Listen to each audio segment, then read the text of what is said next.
எல்லோருக்கும் வணக்கம். 3ஆம் பாகத்தின் 14வது அத்தியாயம் வாழி நீ மயிலே.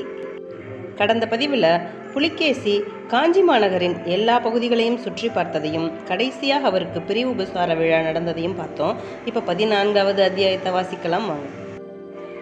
ஆயனரும் சிவகாமியும் அந்த விஸ்தாரமான சபா மண்டபத்துக்குள் பிரவேசித்த போது மண்டபத்தில் வீற்றிருந்தவர்கள் அத்தனை பேருடைய கண்களும் அவர்கள் மீது சென்றன. அளவில்லா வியப்பும் குதூகலமும் ஆவலும் அந்த 2000 கண்களிலேயும் ததும்பின.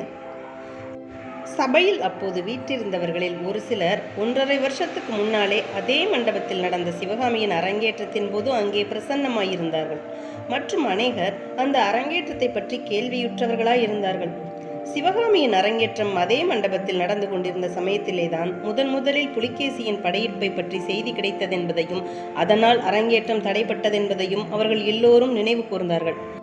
அந்த தடைக்கு காரணமான புலிகேசி சக்கரவர்த்தி அச்சமயம் அச்சபையில் வீற்றிருக்கும் அதிசயத்தை எண்ணிய போது அவர்கள் எல்லோருடைய கண்களும் மாறி மாறி சிவகாமியையும் புலிகேசியையும் நோக்குவனவாயின. ஆயனரும் சிவகாமியும் சபா மண்டபத்துக்குள் பிரவேசித்து வரும் காட்சியை பார்த்தவுடன் எல்லோரையும் போல் வாதாபி மன்னரும் சிறிது நேரம் பிரமிப்பில் ஆழ்ந்திருந்தார். அஜந்தா மலையின் ஆழ்ந்த குகைக்குள்ளே அவர் கண்டிருந்த அற்புத வர்ண சித்திர உருவங்களில் ஒன்றுதான் உயிர் பெற்று எழுந்து தம் கண்முன்னால் நடந்து வருகிறதோ என்று அவருக்கு தோன்றிற்று. சௌந்தரியவதிகளான எத்தனையோ பெண்களை அவர் பார்த்ததுண்டு. ஆனால் இம்மாதிரி நடையழகு வாய்ந்த பெண்களை பார்த்தது கிடையாது. சிவகாமி நடந்து வந்த போது அவளுடைய பாதங்கள் பூமியில் பட்டனவோ படவில்லையோ என்று தெரியாதபடி நடந்தாள். சங்கீத கலையின் உயிர்த்துவத்தை உணர்ந்து புலவன் பாடும்போது இசை எப்படி ஒவ்வொரு ஸ்வரமும் தனித்தனியாகவும் அதே சமயத்தில் ஒன்றோடொன்று இழைந்தும் கேட்கப்படுகின்றதோ அதுபோல் சிவகாமி நடந்த போது அவள் அடிகள் எடுத்து வைக்கிறாளோ அல்லது பூமிதான் அவளுடைய பாதங்களுக்கு கீழே நழுவி சென்று கொண்டிருக்கிறதோ என்று தோன்றியது. சபா மண்டபத்தில் இருந்த அத்தனை பேருடைய கண்களுக்கும் சிந்தனைக்கும் வேலை கொடுத்து கொண்டு பிரவேசித்த சிவகாமியோ அவ்விதம் எல்லோருடைய கவனத்துக்கும் கண் நோக்குக்கும் தான் ஆளாகி இருப்பதை உணர்ந்ததாக தெரியவில்லை. உயர்குலத்து பெண்டிற்குரிய இயற்கையான நாணத்தினால் சிறிதளவு தலை குனிந்த வண்ணம் அவள் நடந்து வந்தாள். அவளுடைய உள்ளத்தில் அல்லும் பகலும் குடிகொண்டிருந்த கம்பீர முகத்துக்குரியவர் அந்த சபையில் எங்கே இருக்கிறார் என்று தெரிந்து கொள்ள அவளுக்கு அளவற்ற ஆவல் இருந்தது. எனினும் அந்த ஆவலை பெரும் முயற்சி செய்து அவள் அடக்கி கொண்டு இயல்பாக எதிரே பார்த்து கொண்டு நடந்தாள். 2 சக்கரவர்த்திகளும் வீற்றிருந்த இடத்துக்கு அருகில் வந்ததும் ஆயனர் கும்பிட்டு நிற்க சிவகாமி நமஸ்கரித்து நின்றார்.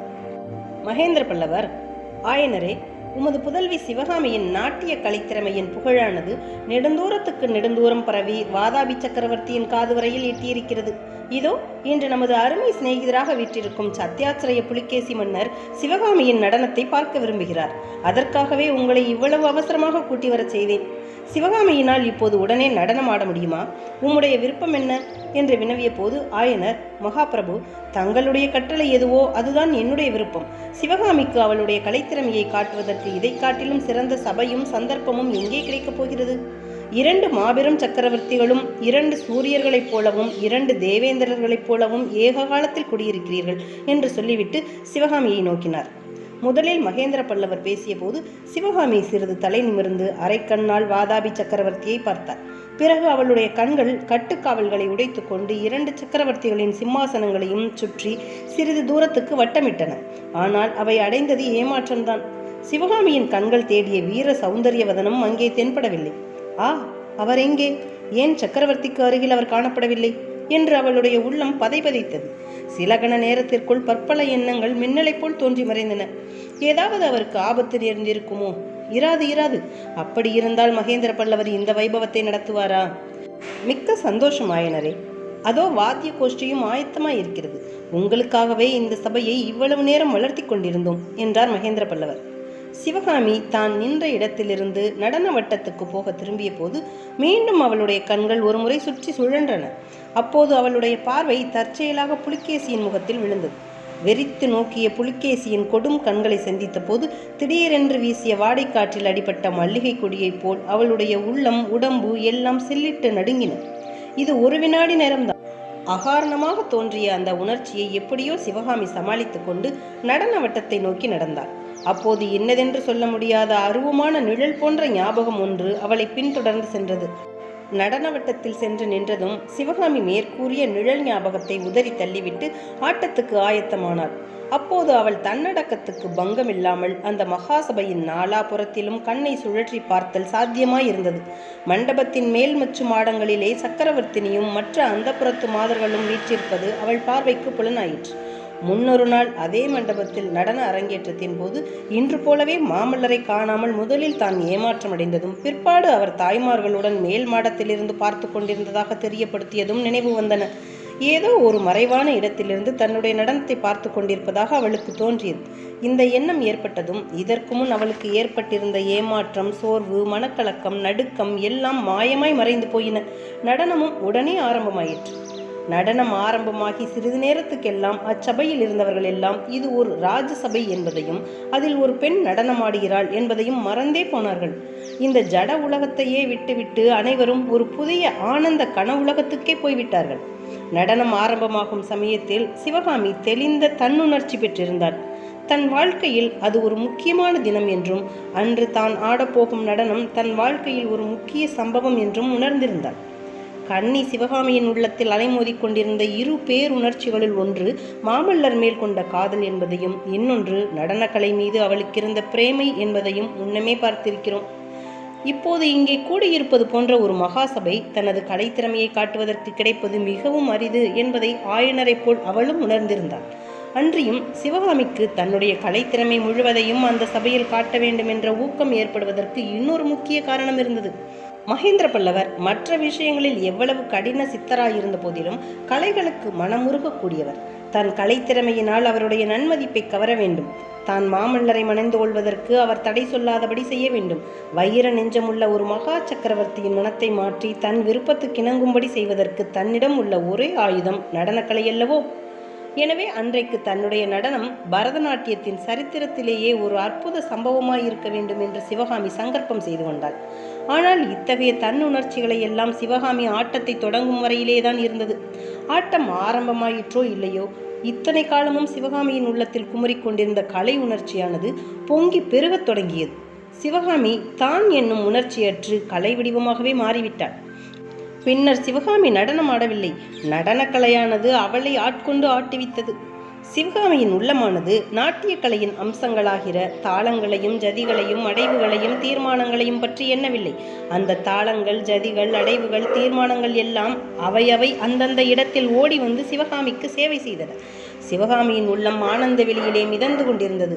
அவளுடைய தேகமோ எல்லையற்ற ஆனந்த வெள்ளத்திலே அனாயசமாக மிதந்து கொண்டிருந்தது. பார்த்து கொண்டிருந்த சபையோர்களும் ஆனந்த சாகரத்தில் மிதக்கலாயினர். பரதநாட்டிய வினிகைகளில் முதற் பகுதியான நிறுத்தம் முடிவடைந்த போதுதான் சபையோர் தாங்கள் சஞ்சரித்த ஆனந்த கனவு லோகத்திலிருந்து பூவுலகுக்கு வந்தனர். அப்போது சபையின் நாலாபுறங்களிலிருந்து பிரமாதமான கரகோஷம் எழுந்தது. அவ்விதம் கரகோஷம் செய்து தங்கள் மகிழ்ச்சியை தெரிவித்தவர்கள் இரு சக்கரவர்த்திகளும் கூடத்தான். நடனம் ஆரம்பிப்பதற்கு முன்னால் சிவகாமியும் ஆயனரும் மகேந்திர சக்கரவர்த்தியிடம் கட்டளை பெற்றுக்கொண்டு நடன வட்டத்தை நோக்கி சென்று கொண்டிருந்த போது வாதாபி மன்னர் மகேந்திர பல்லவரை பார்த்து, இதென்ன, இவர்களுக்கு இவ்வளவு மரியாதை செய்கிறீர்களே? எங்கள் நாட்டினிலே சாட்டையினால் அடித்து நடனமாடச் சொல்வோம் என்றார். சத்யாத்ரயா, எங்கள் நாட்டில் அப்படி இல்லை. இங்கே கலைகளுக்கும் கலைஞர்களுக்கும் நாங்கள் மிக்க மரியாதை செய்கிறோம். ராஜ்யமாளும் மன்னர்களையும் சக்கரவர்த்திகளையும் போலவே கலை உலகிலும் இங்கே அரசர்களும் சக்கரவர்த்திகளும் உண்டு. சிற்ப சக்கரவர்த்தி, கவி சக்கரவர்த்தி என்று பட்டங்கள் அளிக்கிறோம். ராஜ்யமாளும் சக்கரவர்த்திகளுக்கு செய்யும் மரியாதையை மக்கள் இவர்களுக்கும் செய்கிறார்கள் என்றார். அழகாய்த்தான் இருக்கிறது உங்கள் நாட்டின் வழக்கம் என்று பரிகாசம் செய்தார் வாதாபி மன்னர். சிவகாமியின் நிறுத்தம் முடிந்தவுடனே வாதாபி சக்கரவர்த்தியும் மற்றவர்களைப் போல கரகோஷத்தில் ஈடுபட்டதை கண்ட மகேந்திர பல்லவர், இப்போது என்ன சொல்கிறீர்கள்? கலைஞர்களுக்கு மரியாதை செய்வது பற்றி உங்களுடைய அபிப்பிராயத்தை மாற்றிக்கொண்டீர்களா என்று கேட்டார். நடனம் அற்புதமாய்த்தான் இருக்கிறது, இம்மாதிரி நான் பார்த்ததே இல்லை. ஆனாலும் என்று கூறி இடையில் நிறுத்திவிட்டு புலிகேசி ஏதோ யோசனையில் ஆழ்ந்தார். அன்று அபிநயத்துக்கு சிவகாமி முதலாக எடுத்துக்கொண்ட பாடல் செந்தமிழ் நாட்டின் ஆதி தேவதையான வேலனை பற்றியது. இந்த காலத்தில் ஆனந்த பைரவி என்று வழங்கும் பழமையான ராகத்தில் நடனத்துக்கும் அபிநயத்துக்கும் ஏற்ற தாளத்துடன் அமைந்த பாடல் பின்வருமாறு: மறவேன் மறவேன் என்று வேலின் மேல் ஆணையிட்ட மன்னரும் மறப்பாரோ நீலமயிலே, உருகி உருகி உள்ளம் அவரை நினைவதையும் உயிரும் கரைவதையும் அறியாரோ மயிலே, அன்பர் வரவு நோக்கி இங்கு நான் காத்திருக்க அண்ணனடை பயில்வாயோ வண்ணமயிலே, பெம்மன் உன்மேல் வரும் பெருமிதம் தலைக்கேறி பாதையை மறந்தாயோ பேதை மயிலே. வன்மம் மனதில் கொண்டு வஞ்சம் தீர்க்க நினைத்து வழியில் உறங்கினாயோ வாழி நீ மயிலே. தன்னிகரில்லாதான் தனையர்பால் மையல் கொண்ட மங்கை மீதிறங்காயோ தங்கமயிலே. சொன்னாலும் நீ அறியாய் சொந்த அறிவுமிலாய் உன்னை நொந்தாவதென்னே வன்கண்மயிலே. மண்ணும் கரிபரிகள் புவியில் பல இருக்க உன்னை ஊர்தியாய்க் கொண்டார் தன்னையே நோக வேணும் என்று அப்பாடல் முடிந்தது.